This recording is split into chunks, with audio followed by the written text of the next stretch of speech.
Hallelujah धन्यवाद आबा पिता।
प्रार्थना करो सकले।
তোমার মহানামে ধন্যবাদ করি। আজকে আবারও আমি তোমার প্রার্থনায় উপস্থিত হতে পেরেছি এবং কিছু বাক্য সকলের জন্য নিয়ে এসেছি। ধন্যবাদ আব্বা।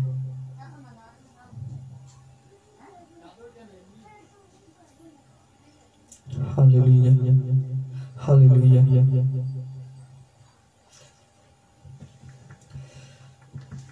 আজকে আমি কিছু সুসমাচার পবিত্র বাক্য নিয়ে এসেছি। আমি নিজেকে সবসময় আপনাদের সামনে, আমি সবার সামনে আমি নিজেকে সবসময় নিজেকে ছোট করে দিই। কেন? এটা আমার একটা অভ্যাসে দাঁড়িয়ে গেছে। কেননা আমি একটা পাপী ব্যক্তি, আমি একটা জঘন্য ব্যক্তি, আমার মতন মানুষ কেউ নাই, আমি এটা মানি। কিন্তু আমার ঈশ্বর, আমার আব্বা, আমার দয়ালু পিতা আমার উপরে এতটাই করুণা করেছে, এতটাই দয়া রেখেছে যে আমার মতন একটা পুরুষকে আপনাদেরকে বোঝাবার জন্য, তার বাক্য দেওয়ার জন্য বেছে দিয়েছে। এটাই আমার কাছে সবচেয়ে বড় ব্যাপার, আর এটা আমার গর্বের ব্যাপার যে আমার আব্বা, পিতা, আমার প্রভু, আমার ঈশ্বর, আমার বন্ধু, আমার মা, আমার বাবা আমাকে বেঁচেছে, আমাকে জ্ঞান দিচ্ছে, বুদ্ধি দিচ্ছে। আমি তুচ্ছ মাত্র মানুষ, আমার অতটা জ্ঞান নেই। আমি যতটা পারবো বোঝাতে ততটাই আমি বোঝাবো। আমরা আজকে কোথা থেকে কোথায় যাচ্ছি, কি করছি, আমরা একটা জিনিস ভেবে দেখবেন, আদি মানে অনেক আগে থেকেই যেটা আমাদের পূর্বপুরুষরা করে এসেছে, বাবাজিরা করে এসেছে, ন্যাংরাকে সুস্থ দান করা, হাঁটানো, বাবাকে বলানো, অসুস্থকে সুস্থ দান করা, নানা রকম ভাবানি বলা, ভাষা বলা, এই সমস্ত যারা করে এসেছে এখনো তাও করে আসছে।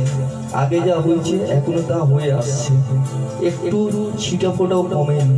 পিতা কাউকে কোনো দিক দিয়ে কোনো জিনিসে কম দেয় না, কিন্তু আমরা সর্বদিক থেকে পিতাকে কম দিচ্ছি। কিভাবে? নিজের আচরণ, নিজের পাপ, নিজের ভুল, নিজের জ্ঞান, সমস্ত কিছু নোংরা দিকে দিয়েছি। যাই হোক, আজকে আমি যতটা পারবো,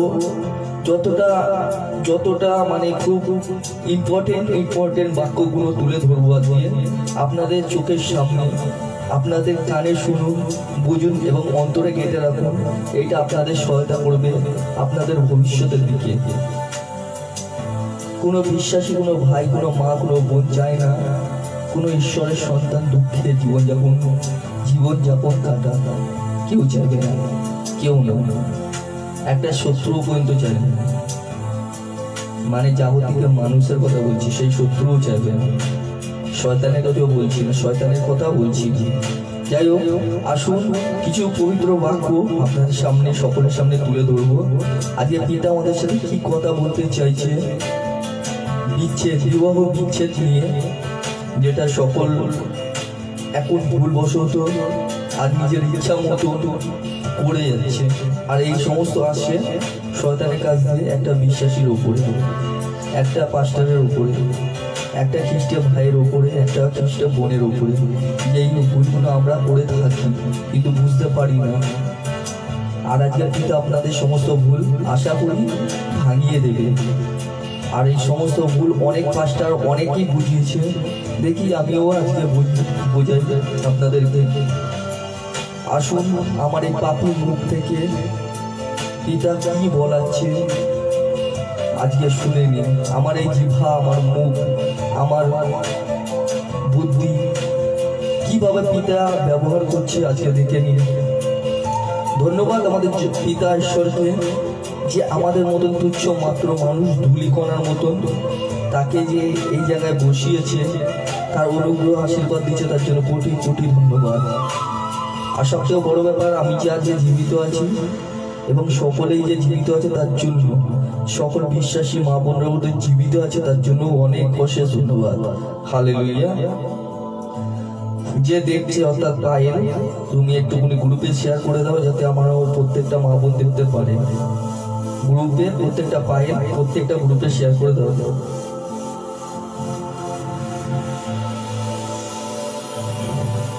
হালেলুয়া, প্রেজ দ্য লর্ড।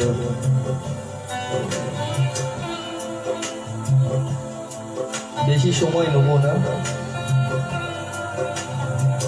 আজকে এই পবিত্র বাক্যের পিতা কি বলছে শুনে নিন। প্রকাশিত বাক্য 1:8। প্রকাশিত বাক্য 1:8। প্রভু দেখুন কিভাবে সকলের সাথে কথা বলে, পড়েনি। হালেলুয়া।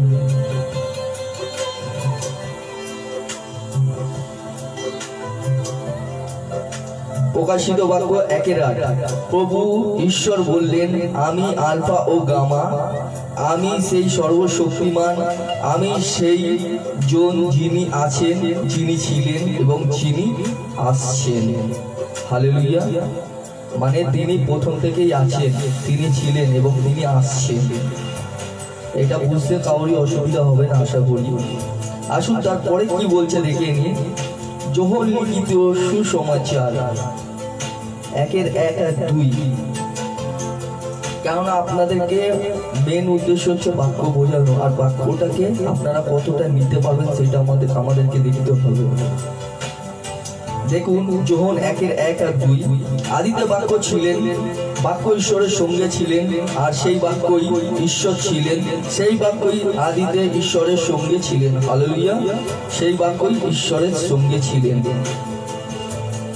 আশা করি বুঝতে পারছেন। মানে জগৎ সৃষ্টির আগে থেকেই তিনি মানে জগৎ নির্মাণ করার আগে থেকে সমস্ত কিছু ভেবে রেখেছিলেন, আর তিনি প্রথম থেকেই আছেন, তখনও ছিলেন, আছেন এবং আসছেন। আজকে অনেক কিছু আছে বোঝাবার, কেননা আজকে অনেকে কি করছে, এটা আমার বলার উদ্দেশ্য একটাই আছে। এই বাক্যটা আমাকে যিনি দিয়েছেন তিনি হচ্ছে আমাদের পিতা, আর আমি আশা বোঝাতে পারছি এটাই আমার কপাল, কেননা সেই জ্ঞানটা আর বুদ্ধিটা আমাকে পিতা দিয়েছে। কেননা সকলেই সব জায়গায় বুঝতে পারে না, আর সকলেই এসে সবকিছু বলতে পারে না। তো আসুন দেখি পিতা আবার কি বলছে এখানের মধ্যে। আজকে আমি একটা কথা বলতে চাই। অনেক খ্রিস্টান বিশ্বাসী আছে, অনেক খ্রিস্টান পাস্টার আছে, অনেক মণ্ডলী আছে, যে সমস্ত জায়গাতে ব্যভিচার চলছে, নিজের ইচ্ছা মতন কাজ চালাচ্ছে। স্বামীকে ঠকানো, স্ত্রীকে ঠকানো, পর পুরুষের সাথে হাত ধরা, পর মহিলার সঙ্গে হাত ধরা, নোংরামো ইত্যাদি চলছে। আর তারা বলে থাকে, তারা বারংবার, আমি আপনাদের সকলকে একটা কথা বলছি, পিতা তো আমাদের একবার পাপের জন্য নিজে বলিরূপে চড়ে গেছেন, তিনি কি বারবার কি বলিরূপে চড়বে? আমরা নিজেদের দোষটা পিতার ঘাড়ে কিভাবে চাপাতে পারি? আমাদের নিজেদের দোষটা কিভাবে পিতার গায়ে চাপাতে পারি? আমার কথার প্রশ্ন এটা। মানে আমাদের জন্য একবার জীবন দিয়েছেন, বলিরূপে চলে গেছেন আমাদের পাপের জন্য, আর সেই সময়টা হচ্ছে যখন আপনি পাপ থেকে পিতাকে যখন বিশ্বাস করেছেন আর পিতার কাছে এসেছেন, তখনই আপনার সমস্ত পাপ মুছে গেছে। এবং পিতার কাছে এসে তারপরেও যদি পাপ করি, আমরা বাক্য জানবো, বাক্য শুনবো, বাক্য অনুসারে চলবো, আর চলতে চলতে যদি আমরা ভুল করি, ব্যভিচার করি, পাপ করি, চুরি করি, মিথ্যা কথা বলে কাউকে ঠকাই, তাহলে তারপরেও কি আমরা বলবো পিতা তো আমাদের জন্য একবার ক্রুশে চলে গেছে, মানে আপনি পাপ করবেন, আমি পাপ করব, আর পিতাকে বারবার শুলিতে চড়াবো? এটা কি আমাদের অভ্যাস? কতবার পিতাকে শুলিতে চড়াবেন? কতবার চড়াবেন? কতবার আমরা চড়াবো পিতাকে? সে তো সকলেই বিশ্বাস করে, অবিশ্বাসীরাও বিশ্বাস করে যে পিতা শুলিতে চড়েছে সকলের পাপের জন্য। তার মানে কি ওইটা কি লাইসেন্স দিয়ে গেছে, মানে তুমি যত খুশি পাপ করো আর আমি তোমার জন্য একবার চলে গেছি? মোটেই নয়, মোটেই নয়। পিতা সেই কারণে বলেছে, আমি এই ভাওবাদীদের বাক্যকে ভাঙতে আসেনি, বরং গড়তে এসেছি, যাতে সেই বাক্য খুব সহজভাবে তারা পালন করতে পারে, অর্থাৎ আমার কথা, আমার আদেশ পালন করতে পারে, বাক্য অনুসারে চলতে পারে।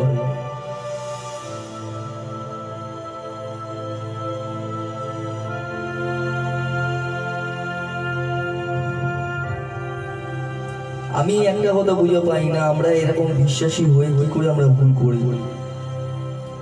এবার কিছু কিছু ক্ষেত্রে শয়তানের ঘাড়ে চাপিয়ে দেবো আমার দোষটা। শয়তানি করেছে, শয়তান আমার সাথে করেছে। শয়তানকে সুযোগ কে দিচ্ছে? আমি নিজে দিচ্ছি বলে তো সুযোগ পাচ্ছে। আপনি যদি শত্রুকে যদি সুযোগ দেন যে আমাকে মার, তাহলে কি শত্রু আপনাকে মারবে না, ছেড়ে দেবে?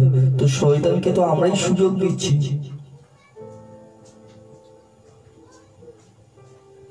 আপনার দেহ পবিত্র আত্মার মন্দির, আর ওই মন্দির নিয়ে আপনি বেশ্যার সাথে ঘষাঘষি করতে যাবেন?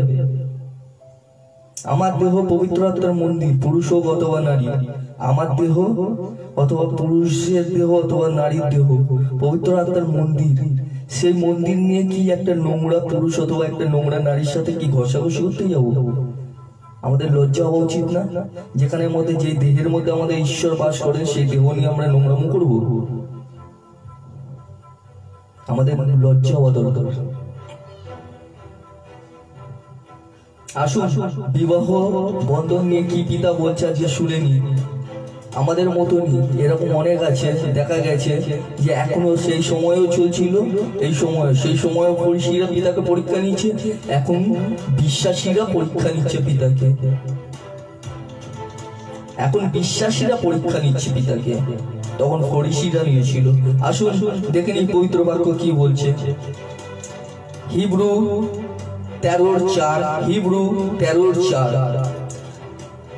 বিবাহ বন্ধনকে তোমরা সবাই অবশ্যই মর্যাদা দেবে, যাতে দুটি মানুষের মধ্যে পবিত্র সম্পর্ক রক্ষিত হয়, কারণ যারা ব্যভিচারী ও লম্পট ঈশ্বর তাদের বিচার করে। হালেলুয়া। যারা ব্যভিচারী লম্পট ঈশ্বর তাদের বিচার করে। ব্যভিচারী আর লম্পট মানে একটা বিয়ে অথবা বিয়ে করে তার পোষাচ্ছে না, তারা হাজার একটা বিয়ে করতে চায়। আর লম্পট অর্থাৎ ঠকানো, লোক ঠকানো, নোংরাম কাজকর্ম করা, আর একের দোষ আরেকের ঘাড়ে চাপিয়ে দেওয়া। এদেরকে প্রভু কি করে? বিচার করবেন। হালেলুয়া। আসুন পরের বাক্যতে পিতা আর কি বললেন শুনে নিন। মথি লিখিত সুসমাচার 19:3। মথি লিখিত সুসমাচার 19:3। সেই সময় কয়েকজন ফরিসি এসে পরীক্ষা করবার জন্য তাকে জিজ্ঞাসা করলো, কোন লোকের পক্ষে তার খুশি মতো যে কোনো কারণে স্ত্রীকে ত্যাগ করা কি বিধিসম্মত? হালেলুয়া। দেখুন পিতাকে পরীক্ষা করলো ফরিসিরা। পিতা ঈশ্বর অর্থাৎ প্রভু যিশুকে পরীক্ষা করলেন যে কোনো স্ত্রীকে পরিত্যাগ করা অর্থাৎ ডিভোর্স দেওয়া অর্থাৎ বিচ্ছেদ করা, এটা কি বিধিসম্মত? মানে কি বিধানেতে অনুমতি দেয়? পিতাকে জিজ্ঞেস করছে প্রভু যিশুকে। অর্থাৎ যে কোনো কারণে হতে পারে। ধরুন আমার স্ত্রীকে আমার ভালো লাগছে না, আমি অন্য স্ত্রীকে বিয়ে করতে চাইছি, এটাও হতে পারে। বা আমার একটা অন্য মেয়েকে ভালো লেগেছে, আমার স্ত্রীকে ত্যাগ করতে চাইছি, কেননা তার ধন সম্পদ দেখতে সুন্দর আছে, আমি তাকে বিয়ে করতে চাই। এইটা কিন্তু বাক্য কিন্তু দুদিকে যাচ্ছে, স্ত্রী এবং পুরুষ দুদিকে যাচ্ছে। এটা স্ত্রী করছে অথবা পুরুষ করছে, দুদিকে যাচ্ছে। কেননা বাক্য পবিত্র বাক্য দুধারি তলবার। আমি আরেকবার বলে দিচ্ছি, এখানে যে স্ত্রী তুলে বলছে তা নয়, এখানে পুরুষকেও বলা হচ্ছে, সেম একই জিনিস। কেননা তিনি ঈশ্বর সহ। এখানে উদ্দেশ্যটা হচ্ছে, এখানে বলছে ফরিসিরা বলছে যে কোনো কারণে স্ত্রীকে ত্যাগ করা যায়। যে কোনো কারণে, মানে আমার ভালো লাগলো না আমার স্ত্রীকে, আমি অন্য একটা স্ত্রী ধরে নিলাম, তাকে দেখতে সুন্দর, তার টাকা পয়সা ধন দৌলত সমস্ত কিছু আছে, আমি ওখানে যাবো। কিন্তু আমি এখানে এর কাছে থাকলে পরে ওই ঝগড়া অশান্তি জুতো ঝেঁটা গালাগালি, তারপরে ওর করো এর করো করতে করতে সারাদিন আমার অবস্থা খারাপ হয়ে যায়, আমার ভালোই লাগে না। তারপরে আমার স্বামী তো সারাদিন পর খেয়ে দিয়ে এসে ঝামেলা করবে, এই করবে ও করবে, এই সমস্ত আমাদের মন্দ জিনিসগুলো থাকে। সেই সময়ে ওরকম ফরিসিরা ওরকম বলেছিল, যে কোনো কারণে, মানে যে কোনো কারণে, মানে যা ইচ্ছা, মানে যা ইচ্ছা মতন, নিজের ইচ্ছা মতন যা খুশি করতে পারে। তো এখনকার স্ত্রী এবং পুরুষেরা তাই করছে, নিজের ইচ্ছা মতন। কিসের জন্য? লোভ, অভিলাষা, ব্যভিচার, পাপ, টাকা কামানো, টাকা ধন দৌলত কোথায় যাবে এগুলো? সব অসার। কিছু নিয়ে যাওয়া যাবে না, কিছু নিয়ে যাওয়া যাবে না। সব অসার, সব মোহ, সব মায়া। একমাত্র জীবন তার কাছেই আছে, একমাত্র শান্তি তার কাছে আছে, অর্থাৎ প্রভু যিশুর কাছে। আমরা কি করছি? আমরা কি জানতে পারি না? বুঝতে পারছি না কি হবে, কি হবে। এখানে যদি আমি সুখ না পাই আমার এই স্বামীর কাছে অথবা আমার এই স্ত্রীর কাছে, কালকে কি আমি আরেকজন স্ত্রী ধরো, তার কাছে কি সুখ পাবো বা শান্তি পাবো? কোনোদিনই না। সে কি টুকবে না? সে কোনোদিন বলবে না? সে কোনোদিন কিছু করবে না? আমি কিছু কিছু মায়েদের বলেছি, শুনেছি, বলতে শুনেছি, যারা একটাতে খুশি নেই তারা হাজারেও খুশি হয় না। আর আমরা একটাতেই ভালো। আমার বাপ এক, মা বাপ, বাপ এক, মা এক, বউ এক, এতেই আমি খুশি। 10টাতে আমার দরকার না, আর 2টোরও আমার দরকার না। কারণ একটা সৎ ব্যক্তি, একটা সৎ চরিত্রবান মেয়ে অর্থাৎ নারী, এরা হচ্ছে প্রভুর রাজ্যের গর্ব। নিজের মন পরিবর্তন করতে হবে। আসুন পবিত্র বাক্যতে পিতা কি বলেছে তার উত্তরে আমরা দেখে নিই। সেই সময় কয়েকজন ফরিসি এসে পরীক্ষা করবার জন্য তাকে জিজ্ঞেস করলো, কোন লোকের পক্ষে তার খুশি মতন যে কোনো কারণে স্ত্রী ত্যাগ করা কি বিধিসম্মত? যে কোনো কারণে, যে কোনো কারণে, কারণগুলো বলে দিলাম, যে কোনো কারণে। তখন পিতা কি বললেন, অর্থাৎ প্রভু যিশু কি বললেন দেখে নিন। যিশু বললেন, তোমরা কি শাস্ত্রে পড়নি যে শুরুতেই ঈশ্বর তাদের পুরুষ ও নারী করে সৃষ্টি করেছিলেন? তোমরা কি শাস্ত্রে পড়নি? তোমরা বাক্যে পড়নি? তো আমরা পুরনো বাক্য অর্থাৎ পুরনো নিয়মে আমরা যদি যাই, দেখে নিতে পারবো। আদি পুস্তক 1:27 খুলে নিন। পিতা এখানে মধ্যে বলেছিল, তোমরা কি শাস্ত্রে অর্থাৎ বাক্যতে পড়নি পুরনো নিয়মে যে শুরুতে নারী এবং পুরুষ তৈরি করেছিল, এবং নারী আর পুরুষ। এবং এই আদি পুস্তকে দেখে নি 1:27 কি বলছে দেখুন। পিতা বলেছিলেন, এবং আদি পুস্তকটা খুলে নিলে পরে আরো ভালোভাবে বুঝতে পারবো। 1:27, তাই ঈশ্বর নিজের মতো মানুষ সৃষ্টি করলেন, ঈশ্বর তাদের পুরুষ ও স্ত্রী রূপে সৃষ্টি করলেন। হালেলুয়া। দেখুন, প্রথমে পিতা এখানে প্রভু যিশু বললেন, তোমরা কি বাক্যতে পড়নি অর্থাৎ শাস্ত্রে? এখানে মধ্যে স্পষ্ট বলেছে, তোমরা কি শাস্ত্রে পড়নি পুরুষ ও নারী সৃষ্টি করেছিলেন শুরুতে? তো এখানের মধ্যে আদি পুস্তকে পুরনো নিয়মে দেখলে পরে বুঝতে পারবেন, লেখাই আছে, তাই ঈশ্বর নিজের মতো মানুষ সৃষ্টি করলেন, ঈশ্বর তাদের পুরুষ ও স্ত্রী সৃষ্টি করলেন। হালেলুয়া। আবারও পড়ে দিচ্ছি, শুনে নিন। আদি পুস্তক 1:27, তাই ঈশ্বর নিজের মতোই মানুষ সৃষ্টি করলেন, ঈশ্বর তাদের পুরুষ ও স্ত্রী রূপে সৃষ্টি করলেন। পুরুষ ও স্ত্রী অর্থাৎ একটা পুরুষ একটা নারী, মানে একটা পুরুষের জন্য 2টো নারী নয়, বা একটা নারীর জন্য 2টো পুরুষ নয়। একটা পুরুষের জন্য একটা নারী, একটা নারীর জন্য একটা পুরুষ। শুরুতে, মানে শুরু থেকে পিতার বিধি বিধানে যা লেখা আছে।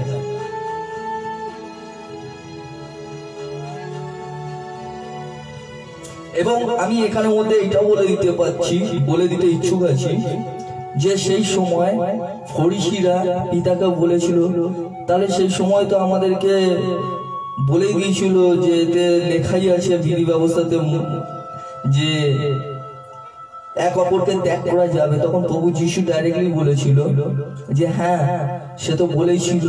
কেন বলেছিল? তোমাদের কঠোর মনের জন্য।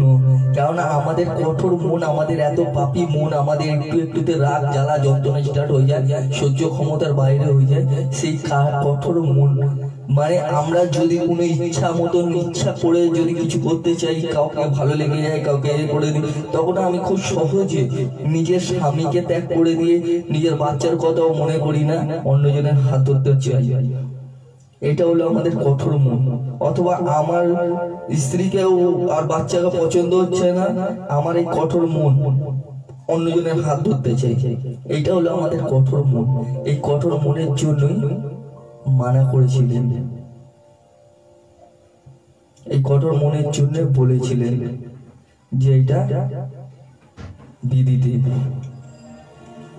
কিন্তু পিতা তার বদলে কি বলেছেন শুনেনি। মথি 19:16। তাই তারা আর দুজন নয় কিন্তু একজন, তাই ঈশ্বর যাদের যুক্ত করেছেন মানুষ তাদের পৃথক না করুক। হালেলুয়া। এখানে মধ্যে কি বলছে,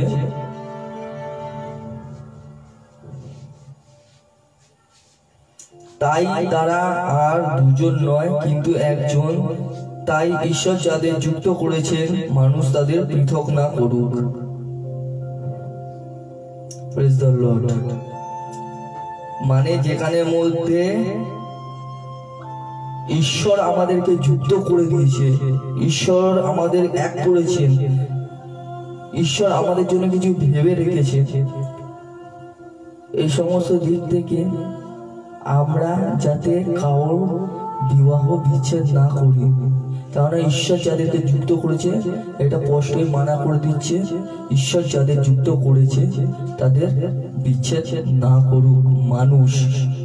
মানুষ না করুক, সে কোর্টে হোক, চার্চে হোক, বাড়িতে হোক, যে কোনো জায়গায়, যে কোনো জায়গায় যেখানে ঈশ্বর তুমিকে এক করেছে সেখানে বিবাহ বিচ্ছেদ টোটালি মানা আছে।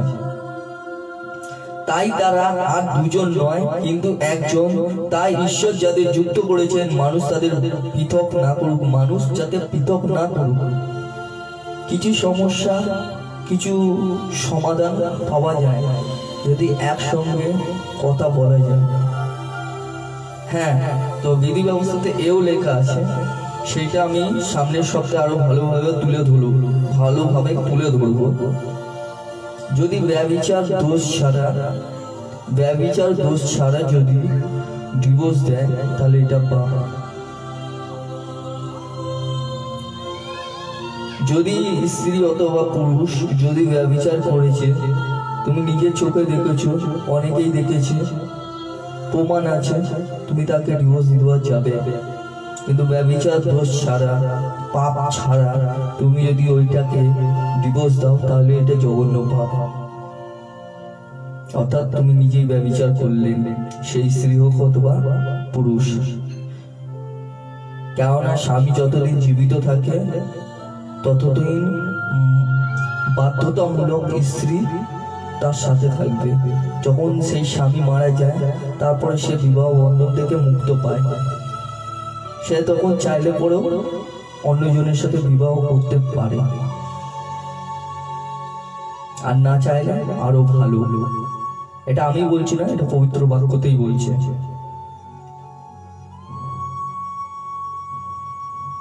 হালেলুয়া।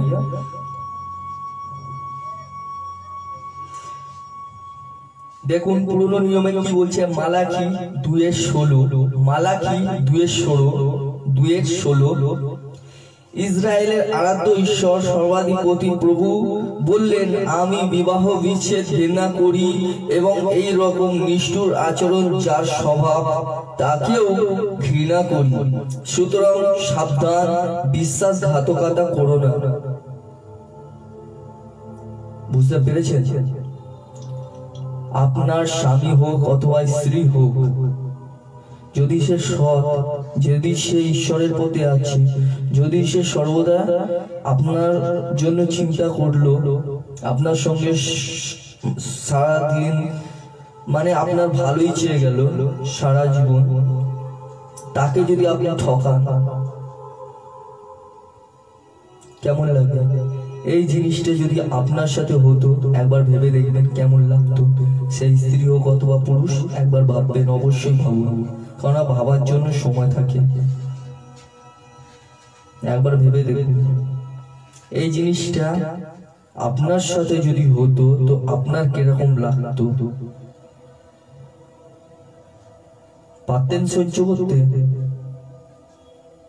পারতেন না।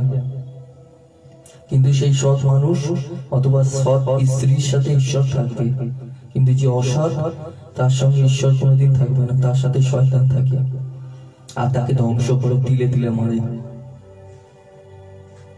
কিছুক্ষণের জন্য খুশি আনন্দ ভরে যায়, তারপরে তার নিজের ধ্বংস নিজে ডেকে আনে। একালেও ধ্বংস হবে, ওকালেও ধ্বংস হবে, অর্থাৎ এই জগতেও হবে, ওই জগতেও হবে। আসুন দেখুন, আরেকবার পড়ে দিচ্ছি, মালাকি 2:16। ইসরায়েলের আরাধ্য ঈশ্বর সর্বাধিপতি প্রভু বললেন, আমি বিবাহ বিচ্ছেদ ঘৃণা করি এবং এই রকম নিষ্ঠুর আচরণ যার স্বভাব তাকেও ঘৃণা করি। সুতরাং সাবধান, বিশ্বাসঘাতকতা করো না। তুমি তোমার সৎ স্বামী, সে হতে পারে তোমার সাথে ঝামেলা ঝগড়া অশান্তি করছে, তাকে বোঝাও, ফ্যামিলি মেম্বার মিলে বোঝাও, তাকে কোনো লোক দিয়ে বোঝাও, কাউন্সিলিং করো, বোঝাও, কিন্তু তাকে ত্যাগ করা উচিত নয়। কারণ ঈশ্বর তোমাদের দুজনকে এক করেছে। হতে পারে আজকে তুমি বিশ্বাসী আর তোমার স্বামী মাতাল, সে দিন রাত মদ খায়, কিন্তু তোমার দিকে তোমার আশীর্বাদের কারণে সেও তো শুধরে যেতে পারে। এটা পবিত্র বাক্যতে বলছে, সেও তো বিশ্বাসে আসতে পারে, সেও তো আশীর্বাদ পেতে পারে। অথবা তোমার স্ত্রী নিজের ইচ্ছা মতন যা ইচ্ছা তাই করে বেড়াচ্ছে, পাপ করছে, উল্টো পাল্টা করছে, ঝগড়া অশান্তি করছে, কেউ কাউকে দেখতে পাচ্ছে না। হতেও তো পারে যে তোমার বিশ্বাসের কারণে আজকে তোমার স্বামীও অথবা স্ত্রীও সঠিক রাস্তায় আসতে পারে। কেননা পিতার যেটা ভেবে রাখে তার প্ল্যান কেউ জানে না, আমরা মানুষও জানি না, কিন্তু তার প্ল্যান তখনই খাটে যখন সময় আসে, সময় অনুযায়ী কাজ হয়, সময় অনুযায়ী কাজ হয়।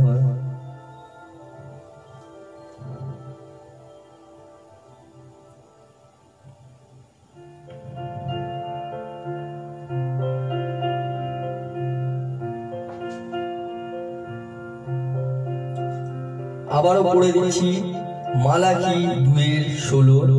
ইসরায়েলের আরাধ্য ঈশ্বর সর্বাধিপতি প্রভু বললেন, আমি বিবাহ বিচ্ছেদ ঘৃণা করি এবং এই রকম নিষ্ঠুর আচরণ যার স্বভাব তাকেও ঘৃণা করি। সুতরাং সাবধান, বিশ্বাসঘাতকতা করো না। তোমার স্বামী অথবা স্ত্রীর সাথে বিশ্বাসঘাতকতা করো না, কেননা তুমিও যদিও বা লুকিয়ে চুরিয়ে বিশ্বাসঘাতকতা করছো, অর্থাৎ পাপ করছো। যে কোনো পাপ হতে পারে, যে কোনো পাপ হতে পারে, তুমি যদি করছো প্রভু কিন্তু দেখছে। প্রভু সর্বদা দৃষ্টি আমাদের উপরে আছে, এমন কিছু নেই লোকানো যা তিনি দেখতে পায় না। অন্ধকারের থেকে অন্ধকার, গভীর অন্ধকার পর্যন্ত তিনি দেখতে পান। ভুলে যাবে না তিনি ঈশ্বর, তার থেকে কিছু লোকানো যায় না। যা বলবেন তাই কাটতে আপনাকেই হবে। হালেলুয়া। এপিসিও 5:23 খুলে নেবেন। এপিসিও 5:23, এপিসিও 5:23। কারণ স্বামী তার স্ত্রীর মস্তক স্বরূপ, যেমন খ্রিস্ট তার মণ্ডলীর মস্তক। দেখে নিন এখানের মধ্যে পিতা কি বলছে। কারণ স্বামী তার স্ত্রীর মস্তক স্বরূপ, যেমন খ্রিস্ট তার মণ্ডলীর মস্তক, তিনি তো তার দেহের ত্রাণকর্তা। স্বামী স্ত্রীর দেহের ত্রাণকর্তা প্রভু যীশু। এখানের মধ্যে স্পষ্টই বলে দিচ্ছে, কারণ স্বামী তার স্ত্রীর মস্তক, স্ত্রীর মস্তক অর্থাৎ সেই নারীর মস্তক তার স্বামী, যেমন খ্রিস্ট তার মণ্ডলীর মস্তক, অর্থাৎ প্রভু যীশু মণ্ডলীর মস্তক। ঠিক সেরকমই স্ত্রীর স্বামী হচ্ছে তার মস্তক, মানে প্রত্যেকটা স্ত্রীর মস্তক হচ্ছে স্বামী, অর্থাৎ তাজ।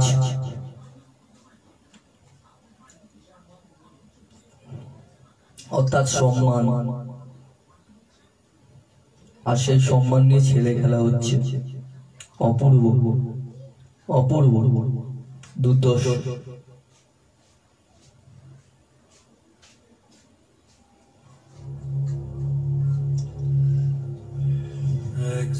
আসুন আরেকবার পড়ে দিই এফেসীয় 5:23।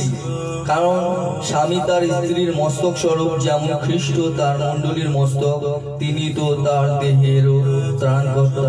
আর এই দেহ ত্রাণকর্তা প্রভু যিশু। আর এই দেহ নিয়ে নোংরামো করতে ইচ্ছুক কজন আছে? দয়া করে এই সমস্ত নোংরামো থেকে বেরিয়ে আসুন।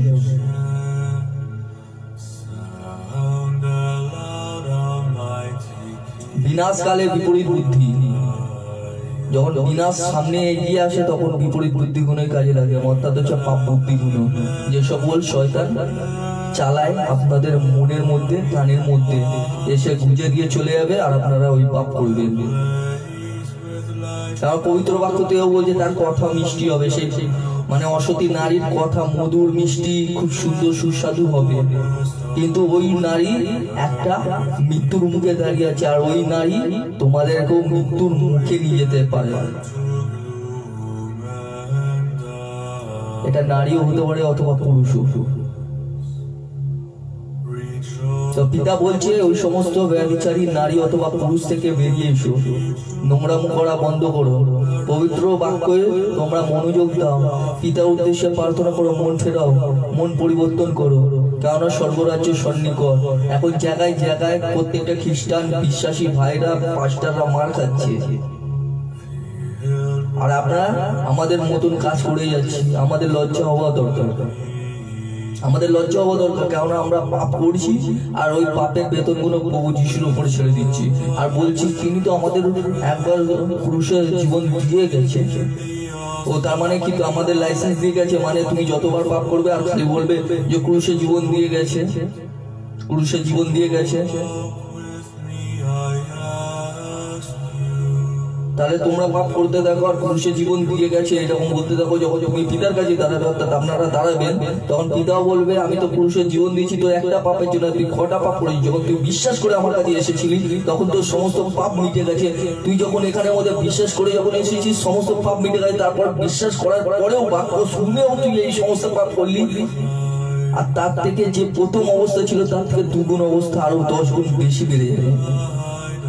কেননা পাপের বেতন মৃত্যু, আর যারা পিতাকে বিশ্বাস করে সামনে আসে তারা পায় অনন্ত জীবন। কেননা যারা পবিত্র বাক্য শোনে, বোঝে, ধারণ করে নিচে, শুনে নিচে, সমস্ত কিছু জেনে শুনে পাপ করেছে, তার বিচার কি ডবল হবে না?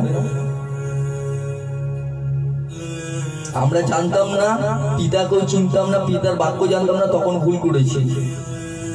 এখন পিতার বাক্য শুনে নিয়েছি, পিতার বাক্য দেখে নিয়েছি, পিতার উদ্দেশ্যে চলছি, আর এই সমস্ত করতে করতে আমরা পাপ করবো, তার মানে আমাদেরকে পিতা ক্ষমা করে দেবে। বাহ বাহ বাহ, তার মানে যে পারবে সে এই সমস্ত করবে। তাহলে আর পিতার উদ্দেশ্যে কেউ কাজ করতো না, এই সমস্ত পাপই করে বেড়াতো। পিতা বলছে এই সমস্ত পাপ থেকে বেরিয়ে আসো, কারণ নরকটা তোমাদের জন্য আমাদের জন্য তৈরি হয়নি। নরকটা তৈরি হচ্ছে শয়তান, গর্জনকারী শয়তান।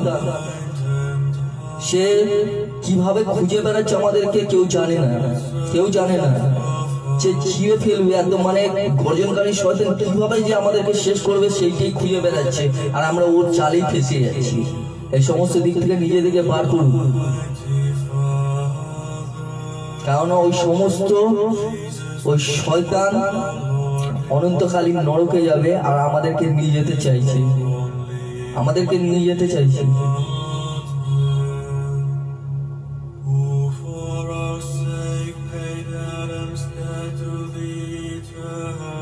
শয়তানকে সুযোগ কোনো রকম ভাবে দিও না, কারণ তোমরা শয়তানকে সুযোগ দিলেই পাপ করবে। আর শয়তান সুযোগ নেয় কিভাবে সেটা আগের বারেও বলেছি, এখনো বলছি, তোমার এমন ভাবে দুঃখ কষ্ট ভরে দেবে মাথার মধ্যে, আবার ভরিয়ে দিয়ে তোমাকে দিয়েই, অর্থাৎ আপনাদেরকে দিয়েই এমন পাপ করিয়ে দেবে যে আপনারাও বুঝতে পারবেন না, আর ওই দুঃখ কষ্ট চালে ফেসে আপনারা ওই পাপ করে বসবেন। আর যখন করে ফেলবেন তখন ভুল, কি করলাম, কি ভুল করে ফেললাম বুঝতে পারলাম না, আমি কি ভুল করলাম, পিতা ক্ষমা করে দাও, পিতা ক্ষমা করে দাও। তারপর সকলে যখন জেনে যাবে আপনি ওই ভুল করেছেন, তখন আবার সকলকে বলে আমি বুঝতে পারিনি শয়তান আমাদেরকে করেছে। আরে ভাই, তুমি নিজে শয়তানকে যে চান্স দিয়ে দিয়েছো, সুযোগ দিয়ে দিয়েছো, সেটা কি ভুলে গেছো? শয়তান তো প্রথম থেকেই পরীক্ষা নেয়, প্রথম থেকেই তোমাদের ধ্বংস করতে চায়। প্রভু যিশুকেও 40 দিনের পথের মধ্যে ওরকম করে এসেছিল। তাকে কি পরীক্ষা নেয়নি? সে কি পরীক্ষা দেননি? ঈশ্বর দেননি পরীক্ষা আমাদের? আমরা কি ভুলে গেছি? তোমাদের মধ্যেও এমন এমন ভাবে, এমন এমন যে জায়গায় ঘাটতি আছে সেই জায়গাটাতেও পূরণ করার চেষ্টা করবে, পাপই নেই এমন ভাবে আনবে যে তোমরা ওইটা পাবে পূর্ণ, অর্থাৎ পূর্ণ নয়, এটা পাপ। এমন ভাবে পাপ করে দেবে আমরা নিজেরাই টের পাবো না। আসুন পবিত্র বাক্য কি বলছে শুনি।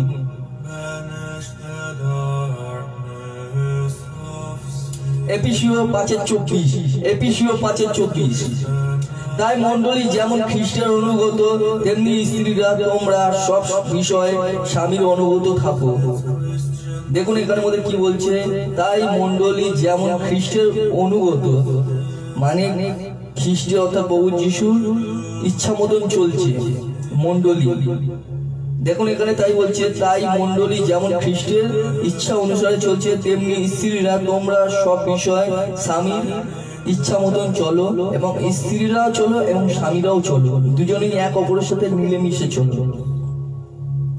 কেননা বাক্য একজনকে বোঝে না, সকলের জন্য বাক্য। বাক্য হচ্ছে পবিত্র বাক্য, দুধারী তরবারি। প্রথমেও বললাম, এখনো বললাম, এটা শাস্ত্রী অর্থাৎ পবিত্র বাক্যতেই বলছে। এক অপরের সাথে মিলেমিশে চলো, এক অপরের কথা শুনে চলো। যদি কেউ ভুল করছে কি পাপ করছে, এক অপরকে বোঝাও। তারা না বুঝে ঘরের গার্জেনকে রাখো, ঘরের গার্জেনও না বোঝাতে পারছে একটা কাউন্সিলিং লোককে রাখো, কাউন্সিলিং এগুলো বোঝাও। কিন্তু ভুল করো না, ভুল করো না। আর রাগ যদি আসে, বেশিক্ষণ রাগ রেখো না, কারণ রাগের বসে পাপ করে ফেলবে। এটাও পবিত্র বাক্যতেই বলছে। আসুন মথিলিখিত সুসমাচার 25:46 খুলে নিন। মথিলিখিত সুসমাচার 25:46।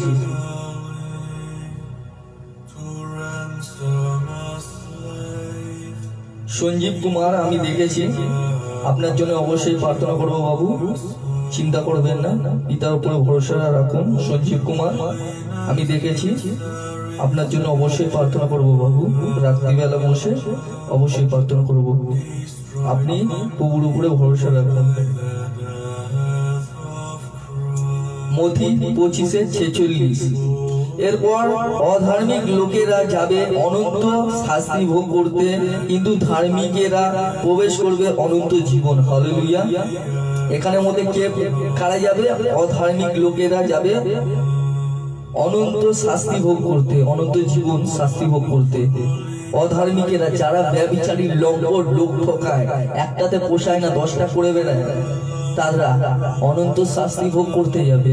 কিন্তু যারা ধার্মিক তারা কোথায় যাবে? অনন্ত জীবনে। যারা ধার্মিক তারা অনন্ত জীবনে যাবে। হালেলুয়া। লূক লিখিত সুসমাচার 11:28। লূক লিখিত সুসমাচার 11:28। কিন্তু যিশু বললেন, তার চেয়ে বরং যারা ঈশ্বরের বাক্য শোনে এবং পালন করে তারা ধন্য। হালেলুয়া। আপনারা যদি ঈশ্বরের বাক্য শোনেন, অর্থাৎ অনন্তকালীন নরকে যাওয়ার থেকে ঈশ্বরের বাক্য যদি শুনে চলতে পারেন, ঈশ্বরের বাক্য অনুসারে যদি কাজ করতে পারেন, একটু একটু পাপ থেকে বাঁচাতে, নিজেকে বাঁচাতে চেষ্টা করতে পারেন, তাহলে সত্যি আপনি ধন্য। তাহলে তোমরা সত্যি ধন্য। কেননা এরকম খুব কম মানুষ পারে, খুব কম মানুষ পারে। একটা কথা মনে রাখবেন, যদি কারোর বিরুদ্ধে কোনো রকম নোংরাম করছেন, সে ব্যভিচার হোক, চুরি হোক, ছেঁচড়াম হোক, যাই হোক না কেন, ওই জিনিসটা যদি আপনার বিরুদ্ধে যদি কেউ করে, তাহলে আপনার কিরকম লাগবে একবার নিজের দিক দিয়ে ভেবে দেখবেন। তাহলে সমস্ত জিনিস আপনি বুঝে যাবেন, তো টোটালি বন্ধ হয়ে যাবে। কোনো পাপ করার আগে একবার আয়নার সামনে নিজের চরিত্রটা দেখে নিন। কাউকে দোষ দেওয়ার আগে একবার আয়নার সামনে দাঁড়িয়ে একটা আঙুল তুলে দাঁড়ান, দেখবেন 3টে আঙুল আপনার দিকে যাচ্ছে। যে কিছু করার আগে আপনি নিজের দিকে আগে দেখুন। এমন না হয় পরের জন্য গর্ত খুঁজছেন আর ওই গর্তে নিজে পড়ছেন। আমি এখানের মধ্যে পিতার সুসমাচার দিতে এসেছি আপনাদের সকলকে। আমি আমার পিতাকে অশেষ ধন্যবাদ যে এতটা আমি আপনাদের সঙ্গে কথা বলতে পেরেছি এবং বোঝাতে পেরেছি। যদি কারোর প্রার্থনা থাকে, যদি কারোর কিছু অসুবিধা থাকে, অবশ্যই কমেন্টে লিখবেন, আমি অবশ্যই দেখব, আপনাদের জন্য প্রার্থনা করব। আমার ফোন নাম্বার আছে 7278512620, 7278512620। যে কোনো সময় আপনি এসএমএস করবেন অথবা ফোন করবেন অথবা হোয়াটসঅ্যাপ করবেন। কোনো বা এমার্জেন্সি হোক, যা কিছু হোক আমাকে করুন, আমি যতটা পারবো প্রার্থনা করবো, সাহায্য করব। সকলকে ধন্যবাদ।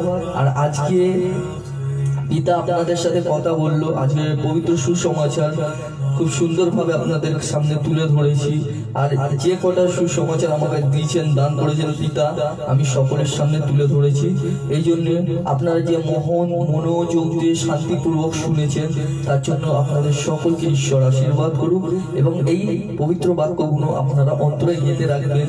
আর দয়া করে যারা যারা পাপ পথে আছেন, মন ফেরা, প্রভুর রাজ্যে ফিরে আসুন। প্রভু দু হাত তুলে দাঁড়িয়ে আছে। পিতা, আব্বা পিতা এখনো আমাদেরকে ভালোবাসে, আমাদের সমস্ত পাপ মিটিয়ে দেবেন, কিন্তু একবার ভুল করে নিয়ে আর ভুল করবেন না। যা হয়ে গেছে সেটাকে অতীত বলে ভুলিয়ে দিন। এবার থেকে আপনারা নতুন করে বাঁচুন, কেন সময় খুব খারাপ, খুব খারাপ। নিজের পাপটাকে ধুয়ে মুছে পরিষ্কার হন, ধুয়ে মুছে পরিষ্কার হন, পিতার কাছে আসুন, পিতার উদ্দেশ্যে প্রার্থনা করুন। নিজের ফ্যামিলি হোক, ঘরের লোক হোক, বাইরের যে কোনো মানুষের জন্য হোক না কেন, আমি মনে করি আমি নিজের দিকে চাওয়ার থেকে অন্যজনের জন্য চাইলে পরে আমি নিজেকে ভালো লাগে। যদি সে কিছু পেয়ে যায় পিতার কাছ থেকে, আমি আরো বেশি খুশি হই, আমি আরো বেশি খুশি হই। কারণ আমি একটা জঘন্য পাপী মানুষ। আমার যে কথা প্রত্যেকবারে শুনেছে পিতা, অনেক মানুষ সুস্থ পেয়েছে, অনেক মানুষ যে কানে শুনতে পেত না সেও শুনতে পেয়েছে, যার চোখের প্রবলেম ছিল সেও সুস্থ হয়েছে, যার করোনা ছিল সেও সুস্থ হয়েছে। অনেক অসাধারণ অসাধারণ কাজ হয়েছে, যেটা আমি বলে বোঝাতে পারবো না। কিন্তু অসংখ্য ধন্যবাদ যে আমার মতন একটা নোংরা পুরুষ পাপী মানুষ এই আমাকে দিয়ে যে এত সুন্দর কাজ করাবে আমি নিজে কোনোদিন বুঝতে পারিনি। আমি যে আজকে গান করছি, পবিত্র বাক্য দিচ্ছি, এক সময় কিন্তু আমি গানের গলাটাও বুঝতাম না। যদি আমি গান করতাম এই ঘরে বসে, আশেপাশে লোকেরা হাসাহাসি করতো, আর হ্যাঁ মানে ষাঁড় গলা, মানে বলতো সবাই ষাঁড় গলা মতন চেল্লাচ্ছে, গান করতেই পারতাম না। আর আজকে ঈশ্বরের গৌরব গান করছি আনন্দের সাথে, আবার সবাই নেচে উঠছে, আবার সকলে গানও করছে। দেখুন, আমি একটা পাপী ব্যক্তি ছিলাম, আমাকে কোথা দিয়ে কোথায় আজকে পিতা দাঁড় করিয়ে দিয়েছে। সত্যি ঈশ্বর চাইলে কি না হতে পারে, আমাদেরকে কোথা থেকে কোথায় নিয়ে যেতে পারে আমরা নিজেরাই জানি না।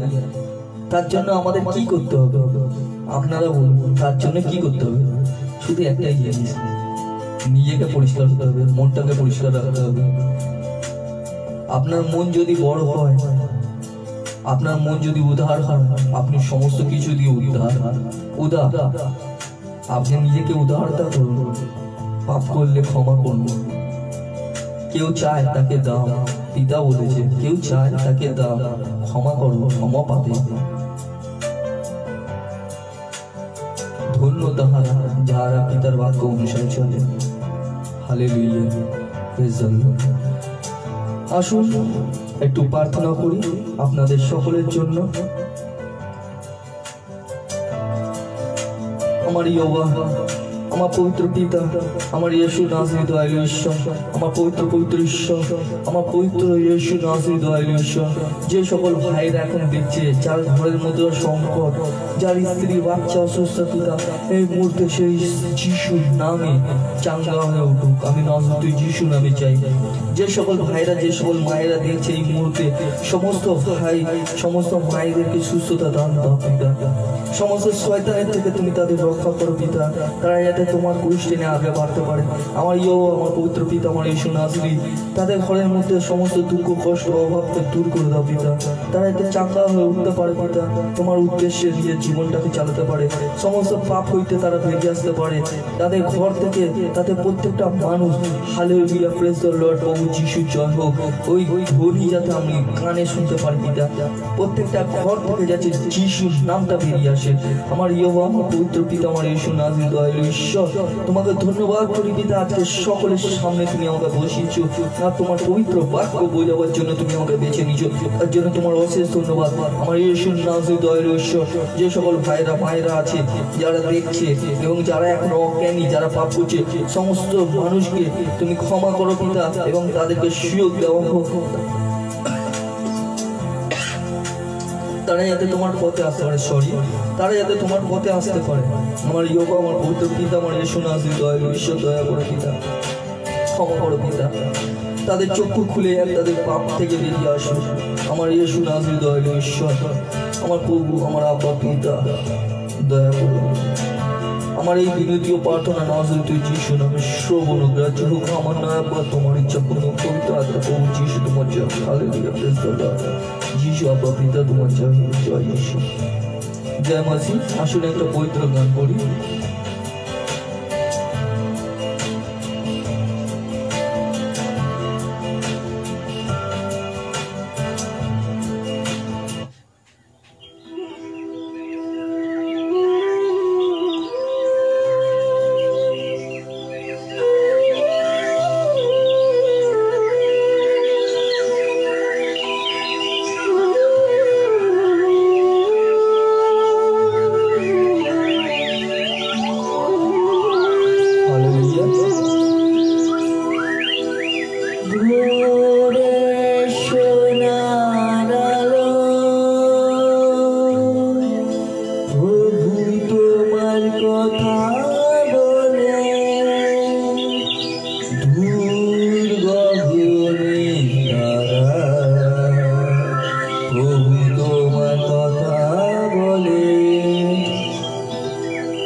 সাগর হেলে ডোলে ঝর্ণার মধুর টানে তোমার কাছে এসে তোমার প্রশংসা গাই।